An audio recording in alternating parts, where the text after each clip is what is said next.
And we are back with another series brought to you by the LCO. That's Skimmy. That's also Tally on the other end there too. Lads, we got a good one after the Bliss shenanigans we just saw taking the 2-0. We got some more games coming up. Ion versus Kanga. It's going to be a good one. The two teams that we've sort of put at the bottom towards the ladder, but they could surprise us, Skimmy. They really could. I mean, you already heard from Kevy that he said he was quite surprised by the levels that Fury displayed, especially in that first game. So now that we've got a game where you would say this is the battle between the middle teams, this should be probably even more entertaining than we've had of the inception of this brand new split. So I'm really curious to see on both fronts, right? From both Ion and Kanga, as to some members have stayed, some members have also been replaced, but how much does it actually change up their positioning for how strong they can contest? Well, we're just going to hop right into it as we do have the Kanga lineup ready for your screens just to see what we're going to be dealing with. But Tally, it's looking pretty good so far. A couple fresh names. Yeah, I'm actually personally very curious about how Nine God is going to do. There's been like a lot of talk about this player. He's like a very known, like strong, not strong, I'd say he's an exceptionally strong solo queue player. He's consistently really high elo. I want to see how he performs in a competitive environment. I want to see like what he has, because he plays, if I go to the top of my head, he plays pretty much everything in the jungle. He streams, so I've watched his stream, I see what he can do. I'm just really excited to see like if he's as good as he has in solo queue.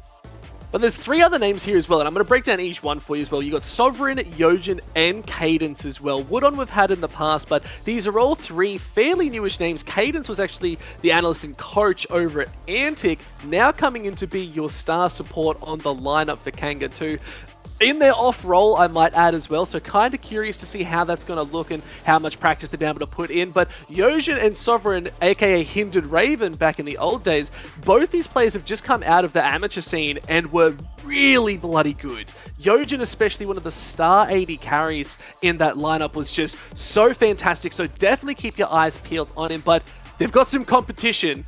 The Ions are in there, as you can see. This new lineup is coming in good, Skimmy, and we've got some returning names again.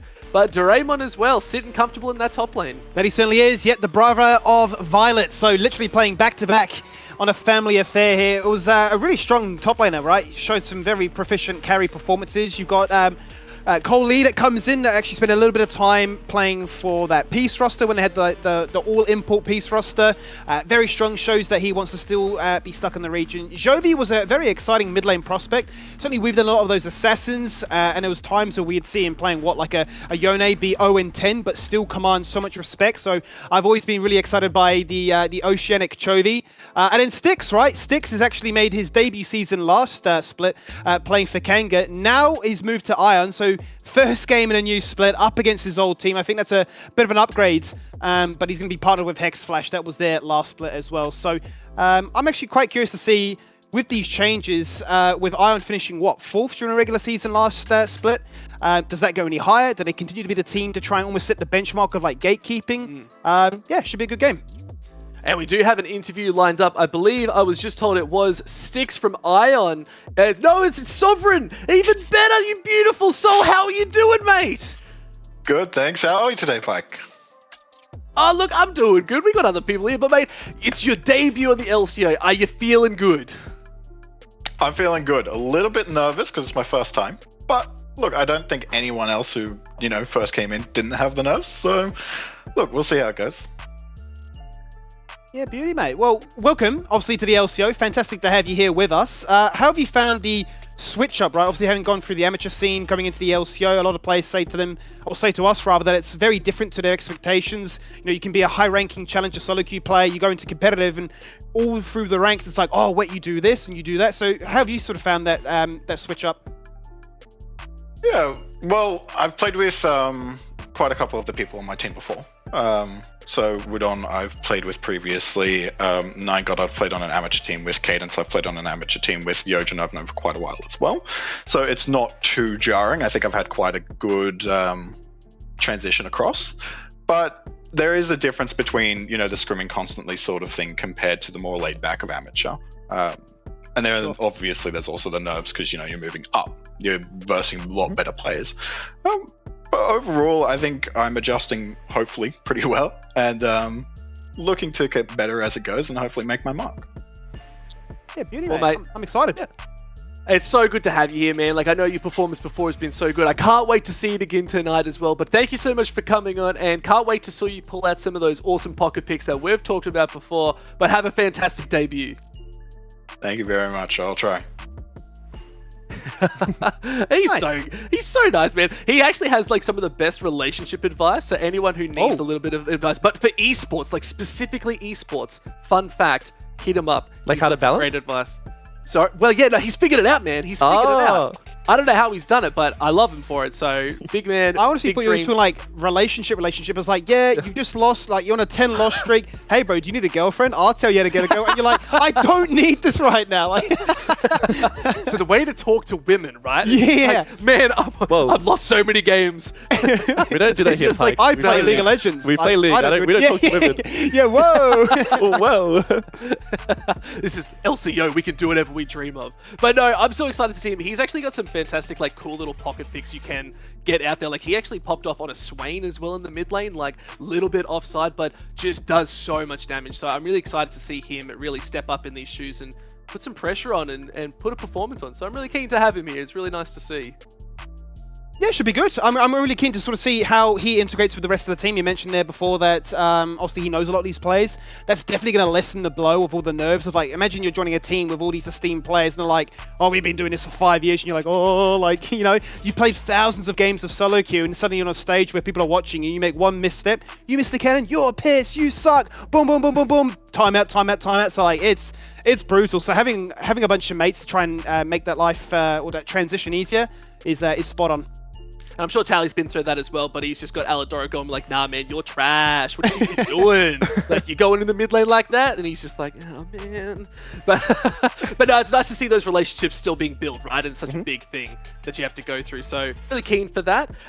Just going to get confirmation. Do we have the next interview ready to go production just so we can keep this going? Let's get Sticks up online. Beautiful man himself looking so good today. Ooh, look at the those mode. glasses. Whoa. Well, man. Thank you. what Thank happened you. there? Stop. What's up? It's one of Thank you, these ones. Stop, Ooh, you guys just- are too kind. Pike, Skimmy, Jimmy, how are we? Mate, Wait, I feel we're left out good, right now. mate. Hang on. We're good. Where are your glasses, Pike? We need to join this glasses gang. I'll bring them next week. yeah. Where right? are I'll they, bring them mate? next There we week. go. I Yeah, can't yeah, do it yeah. right now. Right, But right. Sticks, mate, welcome back. How are you feeling for tonight? Yeah, I'm feeling pretty good. Obviously, when you sort of playing against your old team in sort of any competition, there's a little more extra added spice to it. You know, you want to prove yourself to your old team and make sure that they haven't upgraded from you. So looking forward to getting a bit of a bot gap going. Yeah, and hey Sam, you know I call him Sam because we're close like that. But Homies. Yeah, I we're don't know tight if you like remember that. a certain. I don't know if you remember a certain Lethal Company game where you decided to take the dropship and leave me behind. You know, is that a hint at what we're going to see tonight? Are we going to see you leaving your team behind? No, mate. I'm a team player when it comes to League of Legends. I leave all that lone wolf stuff behind in the Lethal Company world. I like playing for the boys and lifting everyone up at the same time. And honestly, I do that in Lethal Company too. It's just specifically I wanted to leave you behind, Jimmy. So sorry about that. I see. Ah. I'll remember that. The truth comes out. Well, Sticks, thank you so much for joining us tonight. We are running a little bit short, but congratulations on moving over to Ion as well. We're looking forward to some really Thank you. big things coming from you, but good luck tonight, mate. Thanks. Have a good night, guys. Thank you. Beauty. Again, man, it's all these glasses, dude. Like, I can't keep up. Am I going blind or something? Like, everyone's looking so sharp. Tally, look at you, man. I mean, I'm literally going blind. That's why I wear glasses. Oh. Look, I tell you what, when we used to be in the studio and like the screen is like so far away, I would be like all the way back here and be like, what is it? Oh, it's draft. Like, you know, it's maybe not that bad, but like it was bad. And I was like, wait, I'm getting old, guys. Well, we don't have to worry about that now, right, Skippy, because we have side select ready on your screen in front of you. We can see what these teams decided to go for. Game 1, red side for Kanga, and on game 2, blue side for Ion. Again, we're seeing a little bit more prior to the red side, Skimmy. Red side, wood on. We're locking in Riven last pick. We're winning the game. If we're not winning the game, we're winning the fan votes. That's my belief, and I'm sticking to it. No, I totally agree. Tally, what do you think? Do you think there's some sort of secret tech that we don't know about on this red side besides Riven? I would say that a lot of people picking blue side, they value like one specific champion they want to first pick. That's probably what they're aiming for, but majority of the time when red side is like good, it's because there is too many OP champs in the meta, and like most of the time drafts leave up multiple, so you want to trade like one. You give blue side one OP, you get two OPs. You're happy with that trade.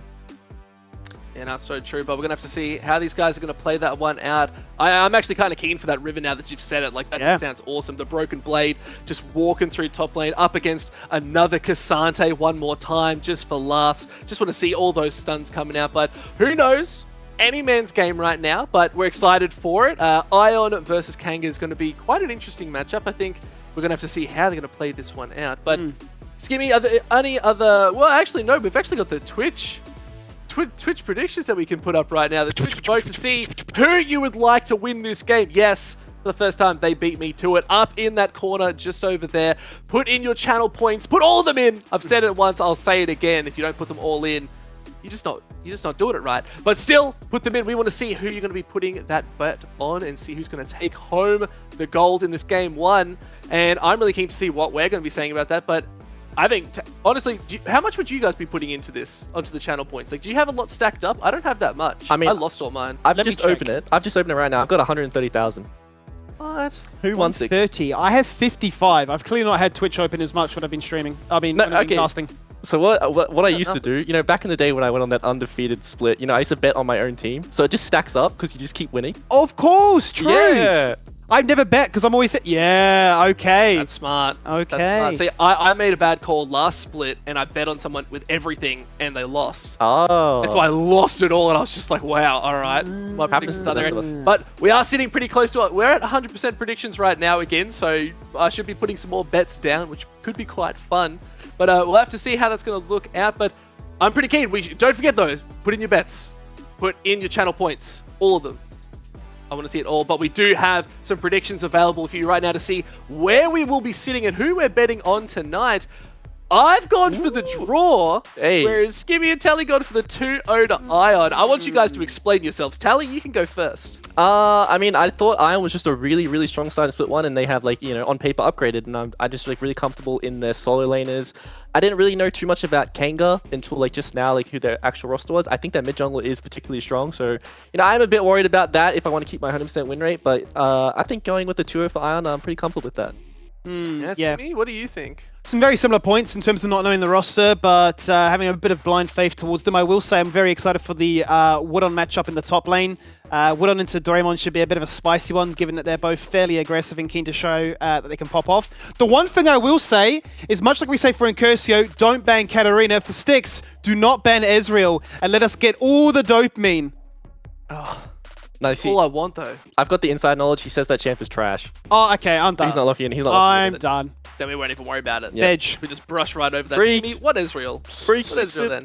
Oh. Well, I'll explain my reasoning, right? I went with the draw, right? Because I know that a lot of the players on the Kanga lineup, there's that Yojin, right? Like, that is a player we have to keep an eye on. Like, and I guess it could be the pre-game jitters. It's their first time on show. Same with Hindered Raven or Sovereign as he's now going by. So I think there's a lot to it, but that's why I couldn't discount Iron as well. Like, that team was looking so good last split. They've got some really strong potential.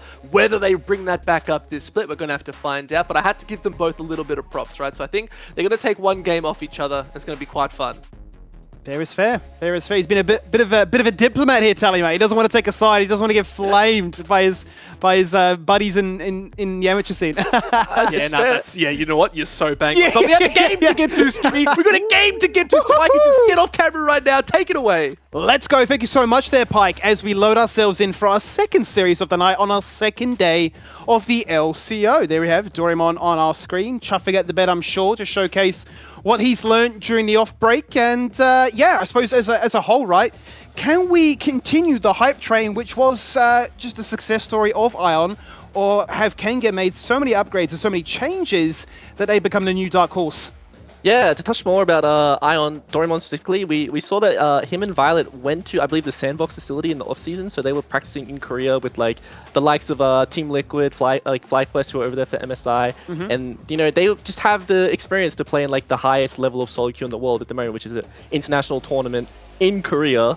So it was just like, you know, really nice for that, well, in China, but, you know, playing on the Korean server. So it's just really nice that they got that experience. I think that's really, really good for rookie players to, like, finally play against, like, the best players in the world. Certainly is, as we load ourselves into the draft to see, okay, with all that in mind, what is actually going to get put into practice as the Riven does get banned away. That's going to be banned away fairly often, I'd imagine. There's a whole bunch of those pocket picks in this league, and attacks would always have to be responded to. What will Kanga then prioritize instead as they ban away both the Talia as well as the Lee Sin? And there's the Riven tax. Also, something I want to touch on, Skimmy, because we didn't really mention it in the pre-game, was that we said that Hexflash was playing support for Ion, but actually we have 225 in, and this is someone I'm very familiar with. He is a very, very proficient Pike and Shaker player. He is also unironically 6'9", so I don't know how someone that tall plays League of Legends. You know, he should be playing basketball. What a waste of good genetics. Why is he playing League? But yeah, he's very new to the like, you know, competitive scene. He is this very solid QS player who's just proficient on these, like, you know, cheese picks. Very, very good Pike player, I will say. So if he does see the angle, I believe it will come out, but more than likely, you know, because I told him he needs to play these champs as a really good competitive. You know, you need to learn Rel, you need to learn Ali, you need to learn Nord, Leona, stuff like that. So I'm just curious to see what kind of champ he pulls out today. Well, I'm curious if he decides to play like an enchant and just pretend to be a bit of an augment invoker, right? And just be like, oh, I'm familiar with this kind of style of just sitting back and buffing up my team. You know what I mean? Like, he just sits there and buffs the boys and gets high elo as a result. Not a bad life to live, as the Cookie does come out as that last ban, but it's a first pick on the Jhin, which I think you mentioned, right? Styx is, believing this is like S+++ tier? Yeah, this is definitely one of the two champs he considers really, really strong. The Caitlyn and the Jhin, which we are both seeing today. This is our first Caitlyn we're going to see. See if it's going to be paired with the Lux and what Ion wants to play as the support position into that.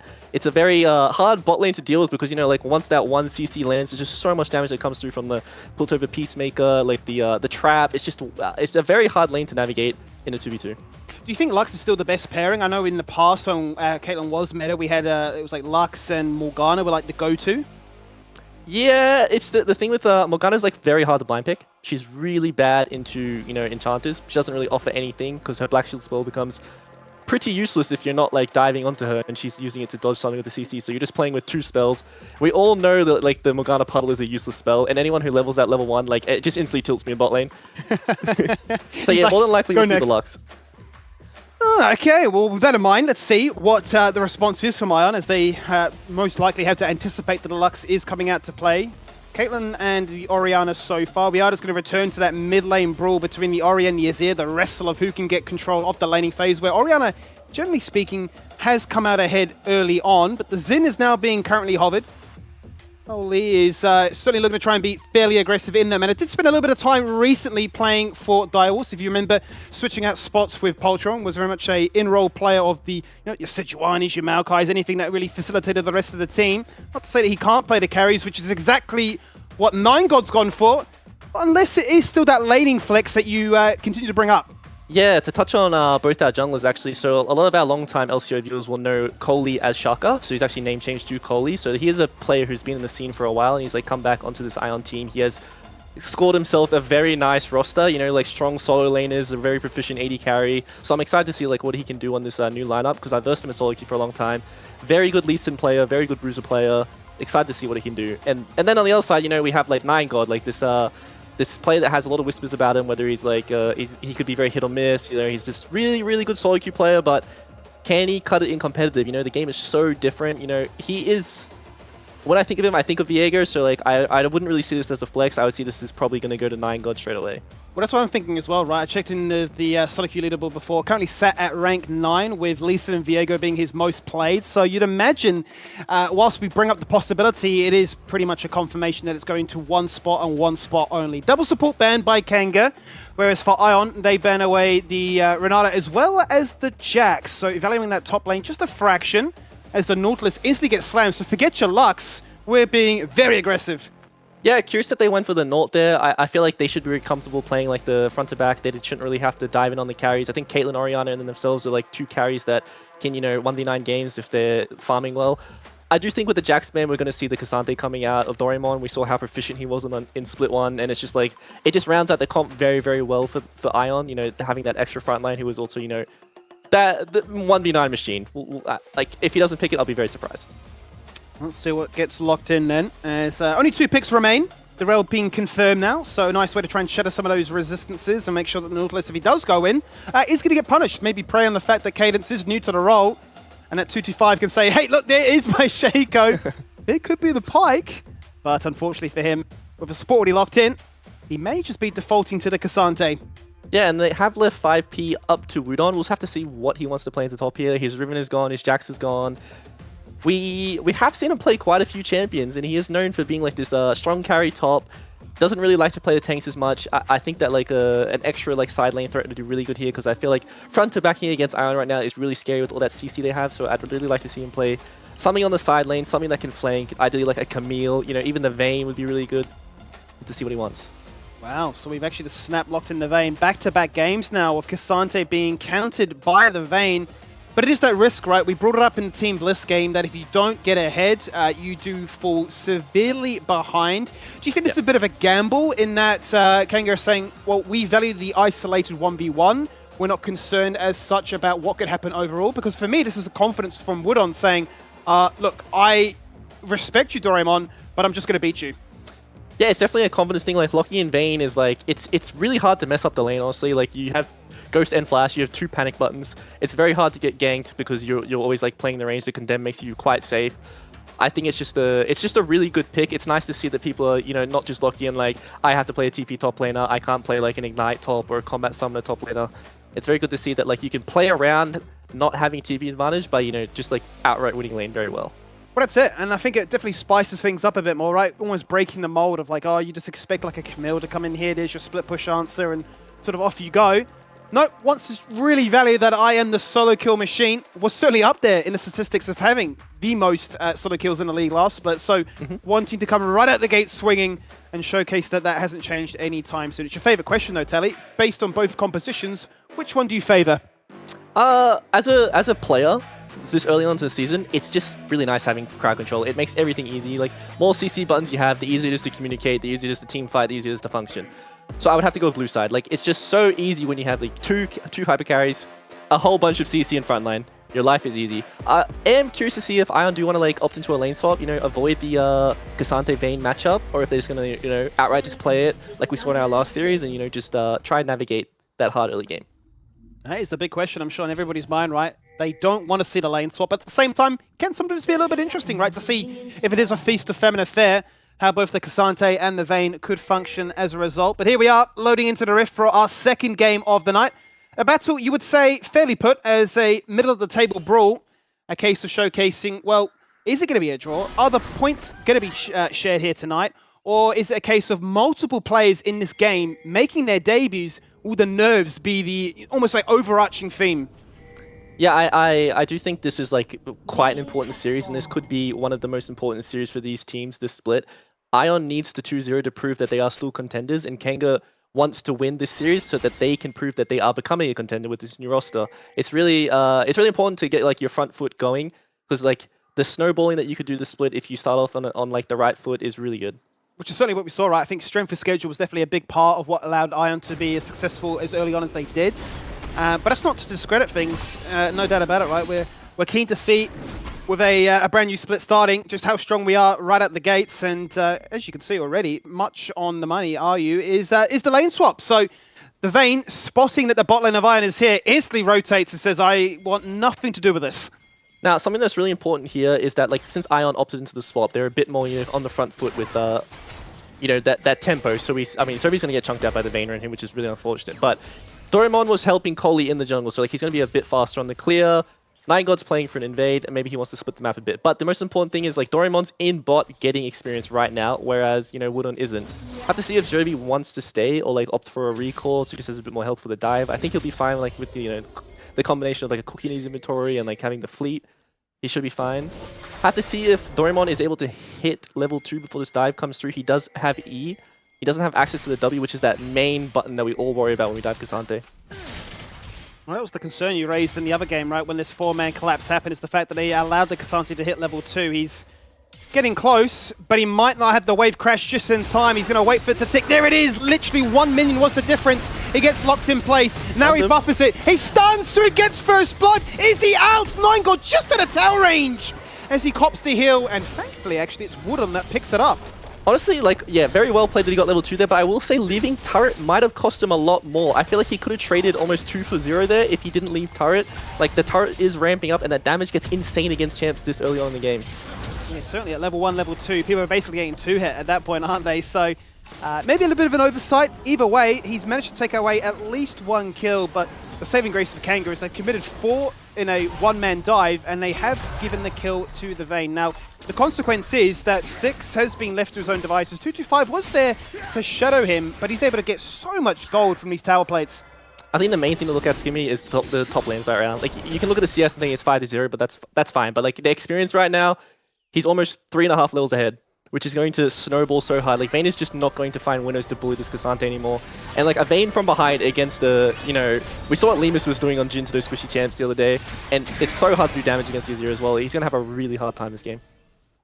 Same could be said for Jovi, actually. He's always been at the forefront of people ganking his lane and trying to, I suppose, welcome Sovereign into the league. Try and calm those jitters down. I'm sure that won't really come to a head until you found that first kill of your own volition. But Jovi, unable to go back to base. He's already burnt that TP to get back into the lane. Has 1 cookie in his inventory. He's already eaten 1 before. So he's going to get himself back up to about 50%. I would like to see, since Jovi's already committed the TP back to lane and he's low, I mean, I would like to see, these are the windows where support should be roaming mid to assist their mid laner, like resetting their wave. Like, you don't really need to be bot as the wave is like bouncing back into you. Like, 225 just has windows to like roam around the map and make sure his other lanes are also having a good time and not just Styx.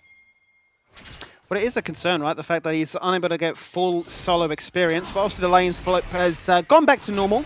So that window has passed us by now. But in terms of this matchup, given that it is going to be cadence into 225, we know that the Nautilus is keen to try and make things happen. But should we ever see a situation in which the Rel wants to try and be aggressive? Is it much more reactionary?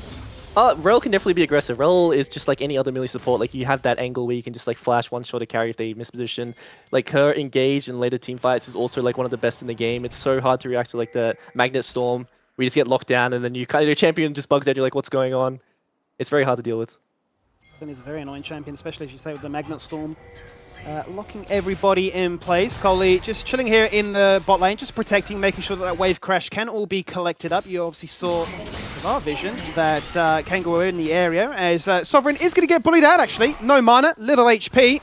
He's going to be forced to go back to base and finally do his first purchase with the TP available. Obviously Jovi having to burn it very early on and meant he could only really afford that dagger. But Sovereign can now pick up that tier and really spam to his heart's content. Yeah, one thing to touch on there is, like, obviously Sovereign was like low on mana, but he hadn't committed his TP yet to lane, so now he's going to come back, full resources, a full buy. Jovi has already based, and his wave state, you know, if he gets to crash his wave, it's good for him, but if not, like, he's going to be frozen on. He can't do anything about it, and he has to recall. Yes, seemingly, he's going to be able to get back to base with no harm, no foul, as we once again pay attention to the spot lane to see how that one's all panning out. You mentioned before some of the CS differences not really being that much of a big deal, I suppose, really. In the bot lane here, it certainly is very even Stevens. A little bit of turret plate gold has certainly favoured that of the Jhin. And that lane being pushed in at the right time allows Colleague to say, boys, we're starting up the first dragon. There's no pressure coming from mid lane. And yeah, 9 gods up here top. Yeah, once again, we're seeing like the grub for dragon trade, and like we're seeing the team with Vayne prioritizing grubs, the team without Vayne. They just want to get dragons. They want to get closer to the soul, closer to that win condition, which is like, I think both teams are doing the correct thing. But, you know, Doraemon's just walking in here, doing Cassante things and just forcing him off 1v. Like, just he doesn't care. Literally, yeah, his presence alone is terrifying enough that he says, you know what, I'll take 1 grub and that's it. You know what, I'll leave them alone. I'll be quite content with that one in isolation. What I know is going to get given a bit of reprieve, a chance to try and farm some of the CS and maybe force a bit of a freeze under this tower to make sure that Doraemon is forced to roam around the map and act as like a pseudo jungler, if you will. See, level 6s aren't too far away for majority of people now, with the solo laners having already acquired that. But are you expecting to see much lane aggression, or is it going to be almost like the theme of tonight where we're just waiting for objectives? No, I don't really expect to see much later aggression in like these matchups. I think that like it's very obvious when Nort wants to go aggressive. It's very obvious when Rel wants to go aggressive. Both Jhin and Caitlyn aren't particularly like, you know, all-in champs. You know, we're not seeing like the Kai'Sa, the Draven, like the Xayah, like those kind of all-ins. It's just going to be a lot of farming. I think that like obviously missteps will be punished. And I feel like the lanes that, you know, should be losing based on the lane swaps are just in much better positions than they should be. Pretty much better positions than they would be, despite being down what felt like 3.5 levels. Waters brought it back quite well. He's only lagging behind just a fraction now. Maybe a top dive. utilize that ranged advantage, but maybe that gets unstuck in a second because, as you say, there is the dive looking to be threatened, but the wave being punished and cleared out as quickly as it was meant that Coley's presence alone is not enough. He gets bullied off with the ultimate of the Vayne, and yeah, back to base they go.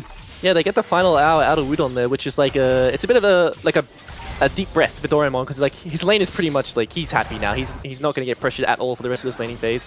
He's got a really good buy in the play steel caps, even though it was nerfed on this patch. Like they reduced the cost of it, they added a bit more armor, but the auto attack reduction was reduced, which is like a pretty big nerf. And the reason why we're seeing a lot of champs like Aurelia and stuff doing much better on this patch is because of the Tabby's nerf. But we'll see if anything does happen on this red buff invade. Let's see indeed, as 225 does jump in with the one-man Magnet Storm so far, just looking to try and lock down the Nautilus. Meanwhile, Coley is actually going to force a flash out of what would have been a devastating shockwave. He's still alive, Tally. He finally falls on down as 9God does get the kill, but he doesn't get a reset because he dies in the process. Styx is now frontlining. He says, I don't need Ghost, I don't need Cleanse. I've got a barrier, and that alone is enough. He hits the root from a million miles away, but there's nobody else to answer. Okay, small thing that happened here was actually the difference between winning and losing this fight. 9God did not get the reset because Doraemon parred from base to the red buff, and he was the difference there. He got the all out onto 9God, which denied him getting that extra bit of damage onto Coley. Couldn't find the reset, saved his team from getting wiped, as we'll see in the replay, and then just TP stop, and he didn't miss anything. It's really nice, like engage on the cadence here. You know, he's instantly forced to flash out, doesn't even get to ult or anything. Coley is a bit overextended here, and the reason why he flashes out. But as you can see, 9God tries to find the execute, but he just can't. He's just completely denied, doesn't get the reset, doesn't get to find another reset with ult getting reset there, and it's just easy picking for Ion with the help of their top laner.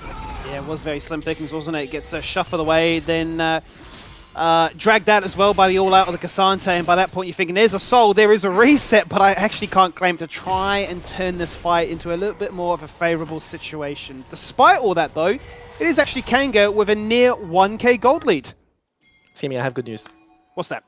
We're not getting bad soul this game. I thought we were cursed. I thought we were going to be bad Dragon Souls only, but we're going to get a good soul this game. We're going to have either the Infernal, the Hex Tech, or the Mountain. All really good souls. You know, I think that if you're happy with you're probably really happy with the Mountain this game based on how much frontline you have, and being able to tank all the carry damage would be so helpful if they do get to pick that up. If you're like a squishy team like Kangas are you all in on the damage? Like you're thinking, yeah, it has to be Hex Tech, it has to be Infernal, or are you thinking, oh, maybe we do need a little bit of tankiness, maybe the Mountain Soul wouldn't be too bad? As the Shockwave does go wide, unfortunately, but you're happy with any soul. Like there's like a, best in slot, obviously, but any soul is good. Like squishy champs still do get a lot of resistances as the game goes on. Like when you get to those high levels, like 15 plus, you have like 100 base armor and magic resist on like some carries, which does add up with that Mountain Soul. And like having that extra bit of survivability means maybe you can build an extra damage item. Maybe you don't need to go like a defensive item on 80 carry now. It's a good point. Maybe you can actually weave in that one final auto attack, which is lethal to try and win out on that fight. So we'll have to see. You're going to give us a bit of a tier list ranking when the Soul does decide to spawn, but for the meantime, back to the laning phase we go, as Doraemon has the Web of the Storm and say, for all that could work in the lane flip, I'm now down 20 CS. Yes, there's obviously a little bit to try and catch in this wave that's crashing now, but that is just the way the cookie crumbles, unfortunately. The range is just a little bit too pesky to try and deal with, but I tell you what, someone's going to be careful with this one, because in jumps Jovi, scoops him back into the river, but little do they know that there's multiple members of Kanga anticipating that very play, so they punish it with reckless abandon, and while Styx can hit that curtain call, he can only take one and can't influence it much more than that. Yeah, a good read by Kanga there to know that mid laner is susceptible to being ganked. Like Sovereign doesn't have access to the flash, and like you do obviously want to go for that scoop on the Azir. Good that they roamed up, they cover him, they trade two for one, and it's just a really good job to like be on their toes about that. So one Dragon apiece then, and we've got the Ocean Drake, which is for me my personal favorite. How does that rank against yours? Because I'm sure there's a lot of people that's like, oh, Inferno. No, okay, see, Ocean used to be extremely OP. It's like if you got an Ocean Dragon by itself in the early game, like you won lane every matchup because the sustain was too much. The Ocean Soul was just way too OP as well, like you couldn't deal with the healing. But honestly, it's just a bit too nerfed now. I think it's kind of underwhelming, like, or maybe we just do too much damage in League now that like we're just dealing with the sustain a bit too well. I think it's definitely fallen off. Damn, sad times. Yeah. Real ones remember the old Ocean. But nowadays, we've got the nerfed one, and Colby's going to say, well, not interested in that. I'm just going to pick up some Void Grubs, because 2 have gone our way so far. Second coming of them would be kind of good if I can get all 3, get some grubs for the team to wreak havoc with. Certainly deny that from a range comp, which we saw Team Bliss utilize to very good success. The actual entire team going to get involved here with all 4 members colliding on it. That means both AD carries are left at a lonesome in that bot lane, whilst the rest of the map is a bit of a free-for-all with rotations and wall placements. Yeah, we'll have to see what Kanga decides to do here. I think Styx is actually getting the push on the weak side right now, so maybe he will be a bit safe. He does have access to the double summoners, and there is no TPs to protect him, so we'll have to see if like he's going to be fine if Kanga do want to go for the dive. Most likely not, because Yojin can't really navigate the wave to stack in a 1v1. You know, he's not really ahead or in a position where he can like bully out Styx from stopping the push. -1. -1. It's always one of the things. There's always somebody in Twitch that's like, I saw that -1, and then start molding, and you're like, okay, like as if we haven't all missed the cannon or something in our time, right?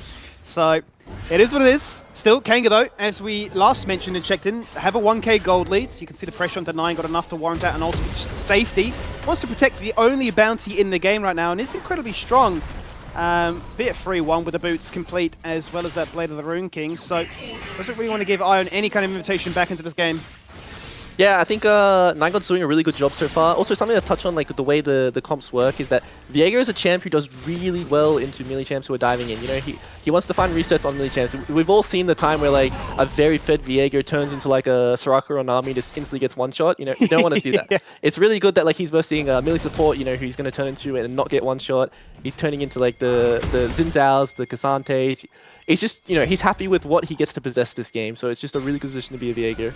Whatever is taken is whatever's good, really, as you say. So, pretty cheap item spikes across the board for Kanga. Double Blade of Rune King set up with the Collector picked up too.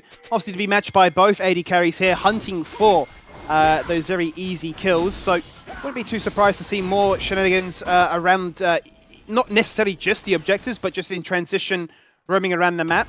Given that we have been spamming wards left, right, and center, looking to try and acquire any kind of vision, but it's definitely dampened the ability for these junglers to try and do ganks, right? They've not really had many opportunities, apart from these objectives, to be too active.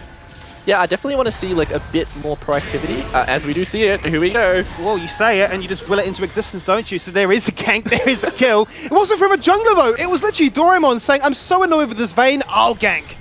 Yeah, he's just doing everything, honestly. Yeah, I was going to say, I want to see a bit more proactivity around mid lane. Even though, like, Ori has access to the flash, like, you still want to blow that summoner so then you can... The next scoop is a kill. It's just... it's really important about just always pressuring the map when you have a strong point that you can. Let's see if Wudon does access to the blade here, if he does want to run him down. I was curious if he would entertain the idea or not, knowing that the tower is down, but maybe feeling a little bit risk-adverse, knowing that the jungler is MIA, and as we know, he's straight away on that Void Grub camp once again. So... First turret favouring Iron goes down in favour of their mid lane, which is definitely the best one to pick up. They're going to turn their attention straight then towards the Herald. And it's actually going to be Kanga that sneak it underneath their nose. So they're going to be quite happy about having that one to utilise. Yeah, and something that everyone brought up with, like in talks with Ninegod, it was like he was a very solo QS player, and like when you think of solo Q players, it's like he's farming his camps, he's not really prioritizing objectives, he's not really doing the team thing. But you know, we've seen so far like he's on top of the ball, he's on objectives as they spawn. You know, he's on the grubs, he's on the rift, he's on the dragons. He's doing a good job so far. He's farming well, which is also really important. I think he's having a very good debut. Certainly is. I mean, if you talk about debuts, there's certainly a fair few of them. And maybe that lends itself to making the game a little bit more reserved and not as, say, fast-paced as they may be used to in, say, solo queue or even their scrims, as much as you don't really want to compare those as like a reliable metric, given how crazy they can be at the best of times. But we do find ourselves in another situation, primed and ready to go for a key objective. One dragon apiece. So it'll be quite nice for them to pick up, and Iron really do just get bullied out of their own jungle, their own river, as they want to try and play split push instead. Yeah, so this is nice by Ion. Like, they had more options here. They decided to, you know, concede the dragon, but they did have access to the TP on Joby if he did want to TP down and contest it anyway. They've gone for the, you know, the 2-lane deploy, and because the entire team in Kanga decided to commit to dragon, they've left their lanes open to losing their turrets. We might see an engage here. They might see an engage. You're going to have to try and fight themselves out of the situation. Say we'll take 2 turrets to the dragon, so let's go for the fight as a result. Can we win it? Let's see. Because Wooden is right now tumbling all over the show, looking for that isolated kill. He's literally 1v5 in mid lane. Where's his front line? Where's his team to back this man up? Because he does the damage. Ooh. He just doesn't have a team tally, so he gets scooped on back. And Joby says, I'm not budget Joby from Wish. I'm the real deal. There's a double. And then Styx hits the ultimate back, flicks it back behind him, and is actually zoning Kanga out of their own base. This is giving me Juan Feng S-Vibes where he flashes into the base and starts Jin-ulting you away from your own base. We'll see if Sovereign is able to force him away here. Aiden's coming out, and he's going to instantly lock Joby down. The hero becomes 0 as he's dead for 37 seconds. Rest of Iron, seemingly, with the assistance of that Blast Cone, can get out to safety. But that was the trade-off, right? You picked up the Dragon, but now you completely lost that gold lead that you had. Yeah, that's just what happens when you like overcommit to an objective. I have to see the replay though, because I feel like the engage from Ion was a bit scuffed. I think that 225 might have flashed into the path of the Nola's ulti, and that's the reason why his engage got denied, as you can see there. So he wasn't really able to get on the back line. But see, this is the problem with the Vayne that I was talking about in the draft, was like, Wudong can't really deal with these squishies hitting him. Like, the Jin is just going to one-shot you if you get too close. Like, Vayne is good at bursting carries, and bursting tanks, and she's not very good at dealing with carries in the outnumbered situation. But honestly, insane scoop from Joby there to find them at the end, but good job by Sovereign to find those 2 kills and exit. Yeah, certainly allow nobody to go unpunished, right? I mean, yeah, you can get the fantastic 2-man scoop, but we will at least get something, a silver lining, if you will, from that play. Now, 9god's in trouble. He's going to burn that flash nice and early. He doesn't have the ultimate yet. Maybe about 10-20 seconds away, which is a little bit of a disaster here because he doesn't have anywhere to run. He can juke and jive, but it's a done deal as the shutdown goes the way of Doraemon. The shockwave actually getting wasted. Doesn't go on cooldown, but Joby getting the solo. Yeah, that's very impressive. They was able to find the solo key there on the side. Maybe I'm not really sure what happened, but we'll get to see the replay. We'll see the replay. I don't have to make stuff up. We have replays. You were like, I'm just going to predict what happened. Actually, I'll just wait. Yeah, and actually, this is something that happens a lot. This is like a very solo queue thing where like 9god's ahead of tempo, ahead of his team, trying to like be as efficient as possible, get the camps that he can, and he just gets collapsed on by the enemy team because they know what kind of player 9god is. They know what he wants to do, and he wants to get those crabs. As we do see the replay here, maybe it was just a scoop as Sovereign goes on the aggressive himself. Yeah, but honestly, this well played by Shobi. He just hits everything. Once you miss that initial Oriana Q, there's like just a pause before your next cooldown comes up, like 2 to 3 seconds, where you just don't have access to be able to reposition the ball and fight back. So good job by Joby really punishing that like minor cooldown and getting the kill. So what you're saying is he literally lost to GCD. He was not GCD perfect. He was not GCD perfect at all. That's a very sad time. Very, very sad time. Either way, though, they are going to deploy back onto the map and hope that they can try and regain the control they had for the first 15 of this, because now at the 20-minute mark, it's Ion up by a healthy 2k lead. Going to turn their attention, especially their vision line, towards the top half of this map, knowing that the Baron is there. Let's open up this weird window in which Woodon says, well, I need to try and split push and match the amount of pressure that Jovi's been able to put on the map. And they're going to say, well, you can do that. You have no TP. It's a 4v5. Of course we'll start Baron. Yeah, this is a really good call by Ion. They know that like they have numbers advantage. Vayne does not have access to TP. They are just flipping this though. They don't really have a good way of keeping 9god out of the pit. We'll have to see if he can get the steal. Across the wall. No, he's not. He's not going to be able to find it on this occasion, unfortunately. So he's just going to resign himself to death.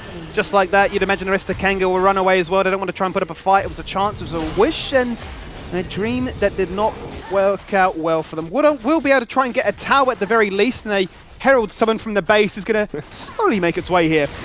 And with Jovi is fine, he's Sovereign again. He's just going to take him out like that. I think once Azir hits this point, once he gets that 2 out of spike, he has like 5 points into his Q and W, like his damage is just quite insane. You have to respect this. Yeah, he's a little bit too strong right now. The Azir is really becoming a little bit of a menace. I don't think Sovereign anymore can deal with him on his own. He needs a little bit of assistance. Certainly needs 9god to be there to protect him, or anybody else for that matter. So we can see with the overall gold, he sits alone at the top of the table with 10,000 gold to his name. Not too far behind, are the 280 carries, but still then there's a bit of a drop-off. Have to see if he does opt into the Zhonya's next. I think that's like probably the most optimal item he can buy. Like he should be playing as that like engage now. I think he is going for the Leandris, but I think that he should try play, since he's so far ahead, he doesn't need to really build more damage since like his XP and gold lead will make up for that. He should really be ideally aiming to play as that front line. As we see Cadence getting caught. He does get caught, and unfortunately one of those bullets is all it took from the Jin to make sure that he was locked in place for an easy pick, and will fall on down for 20. The lanes are pressuring. Every single lane is going against Kanga right now. Their attention is diverted. What is the most pressing issue? Well, it has to be mid lane, because you've got a Baron Spire team. You've got Jesse, or 225 rather, that's just going to jump on into the backline like that and find himself an easy kill onto Woodon. They need the Vayne. They don't have it anymore. And with 5 stacks of those grubs, these turrets are melting like butter. 1 inhibitor soon seemingly becomes 2. If they find an Immortality, they might even try to end. Yeah, I think they're in a really good position to end here, actually. They have access to the flash scoop. We'll have to see if Joby does want to go in on the engage here. They have a huge wave, but it looks like, you know, they just want to take the easiest path. I remember Carbon used to always say to me, you know, take the path of least resistance. You know, if you're going to win, you're going to win. You don't have to risk it. So it's like a good thing to see that Ion, you know, they aren't flipping the game. They're just going for the reset. They're going to get the guaranteed win. Yeah, nice measured play, right? A case of not getting too much dopamine flooding through the mind of, let's go for this end, we're so strong, I could look to try and make some montage moment happen. They know they're in a strong position, and they know that having had the Baron, they can look to try and deny the soul point win condition for Kanga as well, and really limit the potential for any Elder to ever spawn in the game. So I suppose taking a bit of a stock check of this one, for all the great work that Kanga had in the early game, it's come unstuck, and kind of like what we described with this composition, is there a world in which Kanga can get back, or is it feeling a little bit doomed? I mean, they still have great scaling on like all of their roles. It's not, the game is absolutely not over yet. It's just in a really hard position to get back into, like, because you have stuff like the Vayne, where it's just like you don't offer utility, you only offer damage, and you kind of have to play. You have to pull out like a Zeus performance if you want to make this champ very good from behind. But I think that Ion are definitely in the driving seat. They can, you know, just siege, keep getting turrets, keep collecting gold, keep denying camps. Kanga do have access to, like, you know, one of the best engage tools in the game in the Nola, so we'll have to see if they're able to do anything here. The double pounce across the wall from both 225 and Cole Lee, and it's just caught completely Kanga off by surprise. He hits the one mad Magnet Storm, sticks completely untouched. Doraemon joining the fight as well, and Sovereign zoned from the back on end. You can see Azir looking to try and make something happen, but he died very early on in the fight. So now it's a case of, can Viego find the reset? Can he get the soul, and can he continue to run rampant in this fight? They're standing, and they're standing strong, and they're going to actually bully Ion out of that play.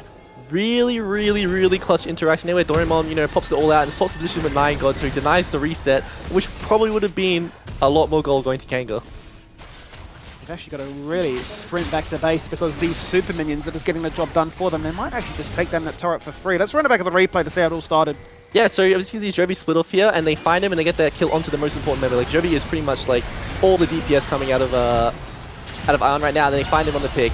And 225 is not able to go in, which is really unfortunate. You know, he has to play like that disengage Magnet Storm, and you know, you're just running into a possessed Azir. 9God is just doing way too much damage here, finding the resets.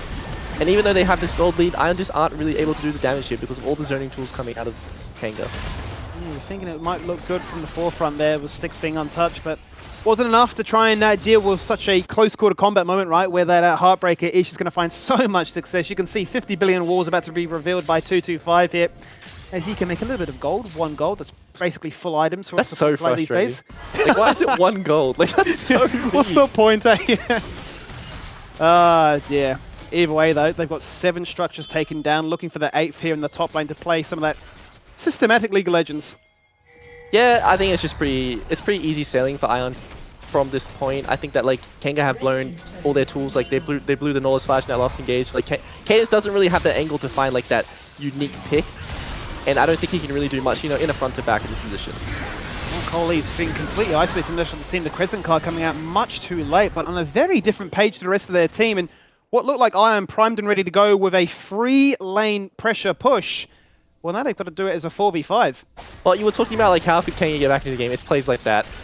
It's you're kind of relying on the enemy team to be a bit too aggressive, you know, like, be a bit too confident, you do stuff they shouldn't, you know, really punishing it. So, like, good job, but by Cadence to be a bait, I guess, you know, caught them off guard and they took out Coley. What do they say? What's that, like, famous quotes like you can't juke noobs or something along the lines of, like, you know, a challenger player goes into bronze and he's expecting like the Blitzcrank to hold his hook, and you're juking and he's just like, he always hits it that one direction. You're like, oh, okay, like I expected him to do this, but that reminds me of that, like, world famous clip of, like, Faker getting solo killed by the brand in gold because he didn't juke. He's just expecting something to happen, but they don't know that they could do that. It's like, you just get outplayed by your own knowledge difference. It's a bit of a crime there. Styx absolutely welcomes Cadence's support and grants him his 5th death of the game. Yeah, it looks like Kanga is positioning to give this Baron. I think it's pretty hard to walk in without your soul, like, front line being able to check, but that's just, like, the story of this game. Like, Cadence keeps trying to get vision because he's, like, the only one who can really walk into the fog of war, and he's just constantly getting jumped on by Coley into, like, the Deadly Flourish coming out of Jhin, and it's just really scary when you're not tanky against these fed carries. You are not tanky at all. We saw it from Lemus the other day, and whilst this is a much more humble KDA, still 5-0-5. Definitely nothing to scoff at with 3 completed items. At this point in the game, the Jhin definitely does pack a punch, and with a respawning Baron acquired once again in their possession, Iron say, well, it's back to business. We just look at 3 lanes, we push them all because we can be greedy, because we are so strong, and you have no tools to shut and stop this down. Yeah, I'm also really liking the Jhin as a champion right now. See, the thing with Jhin in the past was like, it's you would end up like you have to build lethality. You pick Jhin because it's like an enabler champion, but he kind of has access to all this damage now with like these buff crit items, and he still gives that utility to his team. He still has that like range lockdown, the curtain call, like the traps where you can like act as like pseudo like wards, you know, to cover like paths across the map. So it's just really nice to see like a champion getting buffed like this. And Shockwave, so we're going to try and start up the fight here as they go for a bit of a desperate base defense. They know that they're slow bleeding in this game. They need to make something drastic happen if they have any chances of bringing it back here in game number 1. 9God goes in for the reset, but the Zhonya's denies it beautifully. So he dies and is down for 44 seconds. Doraemon, this was my time to shine. Jumps in, drags back 2. And Kanga are being forced back inside their fountain. Whether they're dead or not, there is the ace, the first of this game. And there is the GG. Yeah, they got the win in the end. It was a bit of hard work for Ion, but I think they played very well. They did a really good job in team fights. A special shout out to Doraemon. I think that he did a really good job macro-wise, you know, covering the team when they needed it, and, you know, just good job to the whole roster. Another game of Vayne, another game of lane swaps, and the shenanigans working maybe against them. Twice now we've seen K'Sante getting 4-man dived, and twice we've seen a K'Sante at least taking somebody to the grave with him. So considerations to be made around that pick, that playstyle, I suppose, and maybe you're a little bit happy that you know, this whole lane swap idea is eventually going to get patched out here by Riot. But for the meantime, this is what we have, and it's Ion that take all the spoils in game 1. Let's see after the break.